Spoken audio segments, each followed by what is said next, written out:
It brings me no pleasure to compare what Israel's doing to what the Nazis did. But how can we not? Because you have things like ghettos, you have things like starvation, you have things like concentration camps, you have things like the planned, systematic extermination of people. Now, a lot of people talk about the banality of evil. There was a real cold detachment, industrialized murder of Jews and others during the Holocaust.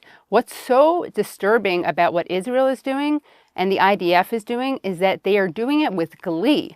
And unlike the Nazis, they're not hiding it. And we know this because they document this. They document not just the war crimes, but they document their glee. You even have Israeli soldiers themselves comparing themselves to Nazis. One of them said, "I felt like a Nazi. It looked exactly like we were the Nazis and they were the Jews." They, of course, being Palestinians.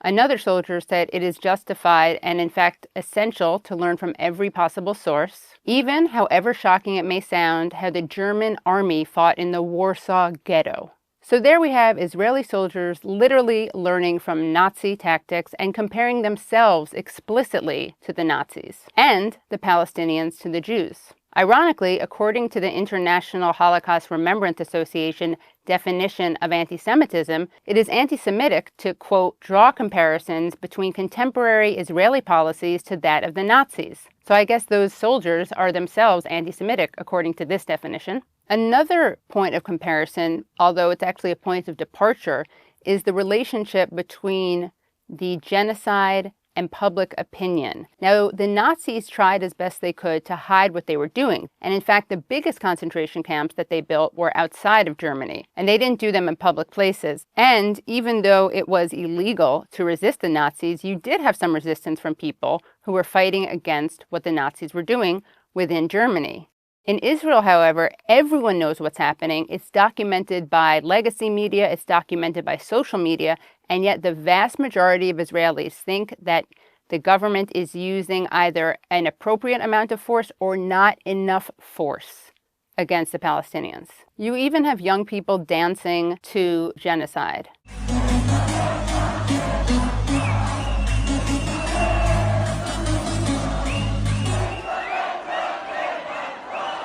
Another thing that Israeli society seems to be A-okay with is the rape of Palestinians. Now, Western media spread a narrative of mass rape used as a weapon by Hamas.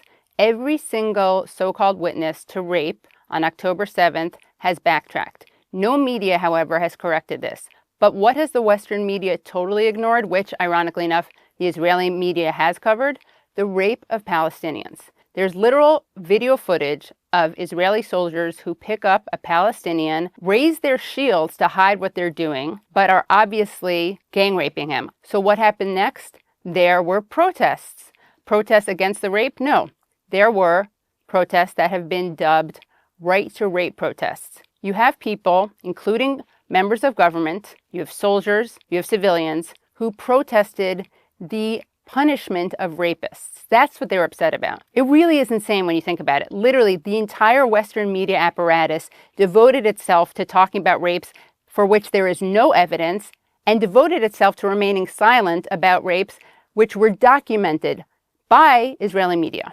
One Israeli journalist in a Times of Israel blog post said, "Lebensraum needed for Israel's exploding population." And if that sounds familiar, it may be because Hitler used the word Lebensraum in Mein Kampf to describe what was needed to move the German population eastward. Likewise, Israel is expanding, not just in Palestine, the West Bank, Gaza, but also Syria and Lebanon. And there are calls from up on high, from Israeli officials, for creating a greater Israel. This plan for Greater Israel is so frightening that even Moshe Yalon, a former IDF commander, said, על עליונות יהודית, מיין קאמפ במהופך. שערותיי סומרות שאני אומר את זה.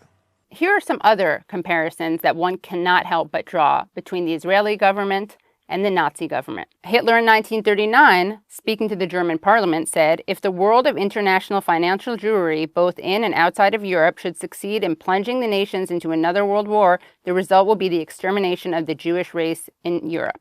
In 2016, during an interview, Former Defense Minister Avigdor Lieberman said, quote, "If they, the people of Gaza, engage in a new war on Israel, it will be the final war for them because we will completely destroy them." The following is a quote from Heinrich Himmler, the head of the SS. "We had the moral right, we had the duty to our people to destroy this people which wanted to destroy us." Now listen to this from Ezra Yakin, a veteran from the Deir Yassin massacre, one of the worst massacres of the Nakba, who on October 13th, 2023, talked to Israeli soldiers about the need to go into battle. תעלו והצליחו, תכסחו אותם כמה שיותר, שלא להשאיר מהם זכר, שלא הם, לא אמא שלהם, לא הילדה שלהם, לא התינוקות שלהם, אסור להם לחיות האלה. נקבל עוד טילים מהחיזבאללה ויקומו כל הערבים בארץ נגדנו, ואז לא תהיה ברירה, מי יש לו נשק יירה בהם. אתה יש לך שכן ערבי, אתה לא תחכה שהוא יבוא אליך הביתה. תיכנס אליו הביתה ותירה בו. Some of the things that were said and written by early founders of Zionism sounded like they could have been said and written by Nazis. We can see this clearly with Theodor Herzl, the founder of political Zionism. Herzl blamed Jews for creating anti-Semitism. He said that anti-Semitism was caused by, quote, "our excessive production of mediocre intellects. In some point in our history, some inferior human material got into our unfortunate people and blended with it." He also said, "We want to let respectable anti-Semites participate in our project being the founding of Israel." He also said, "The anti-Semites will become our most dependable friends. The anti-Semitic countries are allies." Zvi Jabotinsky, the father of revisionist or right-wing Zionism, said, "The Jews are very nasty people, and their neighbors hate them, and they are right." Our starting point is to take the typical Yid of today and to imagine his diametrical opposite. Because the Yid is ugly, sickly, and lacks decorum, we shall endow the ideal image of the Hebrew with masculine beauty. He was also open about the colonial nature of Zionism. "We shall try to spirit the penniless population, Palestinians, across the border by procuring employment for it in the transit countries, while denying it employment in our country. But the process of expropriation and the removal of the poor must be carried out discreetly and circumspectly." Uri Zvi Greenberg, an Israeli poet, journalist, and politician, said, "Those loathsome Jews are vomited out by any healthy collective and states, not because they are Jews, but because of their Jewish repulsiveness." David Ben-Gurion, the first prime minister of Israel, said, "Jews, quote, have no roots. They are rootless cosmopolitans. There can be nothing worse than that. They are sterile Jewish masses living parasitically off of the body of an alien economic body." Lest you think that Israel was founded to save the Jews, listen to this fascinating quote by Ben-Gurion. "If I knew that it was possible to save all the children of Germany by transporting them to England and only half by transferring them to the land of Israel, I would choose the latter." So there you have famous Zionists and Israel's first prime minister, David Ben-Gurion, saying he was willing to let hundreds of thousands of Jewish children die for a national project. Creating a Jewish majority where there was none was obviously going to lead to, at the very least, ethnic cleansing. And when there was resistance, it would lead to massacres and ultimately genocides. And that's what we're seeing today.